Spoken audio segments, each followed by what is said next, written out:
साथीहरू आज हामी चाहिँ यहाँ आएका थियौँ। हाम्रो देशको चाहिँ वर्तमान भौतिक योजना मन्त्रीज्यू चाहिँ यहाँ आउँदै हुनुहुन्छ भन्ने खबर पाइसकेपछि चाहिँ यस क्षेत्रको अवलोकनको लागि यस क्षेत्रको हुलाकी राजमार्गको अवस्था कस्तो छ भनेर यहाँ मान्यज्यू मन्त्रीज्यू चाहिँ यहाँ अवलोकनको लागि आउँदै हुनुहुन्थ्यो र उहाँ आउँदै गर्ने क्रममा चाहिँ वर्षौँदेखि घटिरहेका यस्ता अप्रिय घटना जहाँ चाहिँ यो बाटोको दुरवस्थाको कारणले यस क्षेत्रका नागरिकहरूले खेप्नु परेका ढिला सुस्तीकरण धुलो धुवाँदेखि ल्याएर विभिन्न खाले बिरामी र तपाईको विभिन्न ठुला ठुला रोगहरूबाट चाहिँ ग्रसित भएर पीडित भएका जनताहरू जो चाहिँ धेरै जस्ता जनताहरूले चाहिँ यहाँ ज्यानै गुमाउन परेको पनि हामीले बुझ्न सकिन्छ।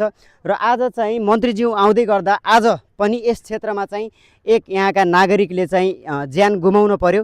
हामी यति बेला देख्न सक्छौँ यहाँ घरमा चाहिँ एकदमै पीडादायक अवस्था भएको छ। घरमा मात्र नभएर आज सिङ्गो यो 1 नम्बर वडाभित्र पनि एउटा एकदमै काली लाग्दो घटनाको कारण हामी एकदमै स्तब्ध भएका छौँ, दुखी भएका छौँ र माननीय मन्त्रीज्यूको पाराले चाहिँ आज झनै हामी यस क्षेत्रका नागरिकहरूलाई पीडा अनुभूति गराएको छ। किनकि जुन नेतालाई चाहिँ जुन मन्त्रीलाई हामी जस्ता जनताहरूले भोट हालेर तपाईको जनताका गुनासो पीडा र वेदनाहरूलाई चाहिँ सम्बोधन हुन्छ हैन, जनताहरूले चाहिँ केही राहत पाउँछन् भनेर जिताएर आज केन्द्रीय स्तरको मन्त्री बनाइयो। आज तिनै मन्त्रीहरू चाहिँ यो ठाउँमा अवलोकन गर्न आउँदै गर्दा यहाँ यो ठाउँका एकजना नागरिकले आफ्नो ज्यान गुमाउँदै गर्दा नागरिकको तपाईको चाहिँ एक किसिमको सान्त्वना दिन पनि नसक्ने र जनताहरूको अगाडि आएर उभिन नसक्ने भगौडा मन्त्रीहरू तपाईहरूलाई चेतावनी दिन चाहन्छु। यदि तपाईहरू नागरिकको दुःख शास्ति र पीडालाई सम्बोधन गर्न सक्नुहुन्न भने यस्ता खोक्रो राष्ट्रवाद बोकेर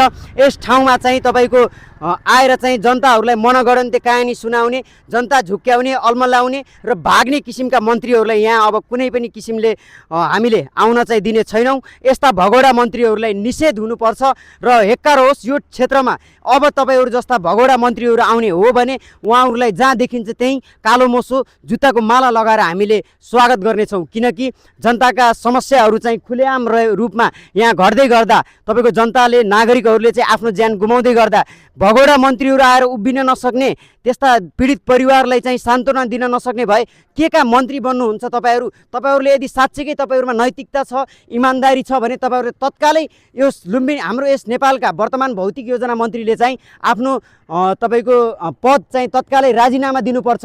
यदि साँच्चैकै तपाईले चाहिँ जनताको सेवा गर्छु भनेर त्यो पद सम्हालेको हो भने त्यो पद तत्कालै मन्त्रीज्यूले चाहिँ भौतिक योजना मन्त्रीले चाहिँ राजीनामा दिनुपर्छ। होइन भने यस्ता किसिमका पीडित जनताहरूको समस्यालाई चाहिँ सम्बोधन गर्नुपर्छ। कमसेकम जनताको बिचमा आएर उभिएर उनीहरूलाई सान्त्वना दिन सक्नुपर्छ। यदि त्यति पनि सकिन्न भने त के खानको लागि तपाईहरू चाहिँ त्यो कुर्सीमा बसिरहनु भएको छ, यो म प्रश्न गर्न चाहन्छु।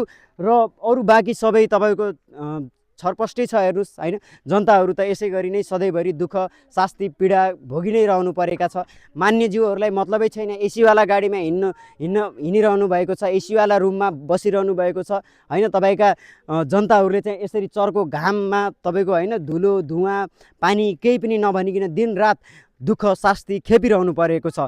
सायद यस्तै हो तपाईको देशमा चाहिँ जुन जोगी आए पनि कानै चिरिएको छ भन्ने घटना चाहिँ अब यो घटनाले चाहिँ यो क्षेत्रसँग सम्बन्धित नहोस् भन्न हामी चाहन्छौँ। वर्तमान सरकारलाई नयाँ सरकारलाई चाहिँ विनम्र अनुरोध गर्न चाहन्छौँ। आज यस क्षेत्रमा भएको चाहिँ एक दुःखद घटनालाई चाहिँ सरकार पक्षबाट न्यायिक निर्णय होस्, उनीहरूलाई चाहिँ न्याय प्रदान होस् र तपाईको वज्रगुरु कन्स्ट्रक्सनले पनि यी पीडित पक्षलाई चाहिँ यी तपाईको शोक सन्तप्त परिवारलाई चाहिँ तपाईको उचित क्षतिपूर्ति चाहिँ बेहोर्नुपर्छ।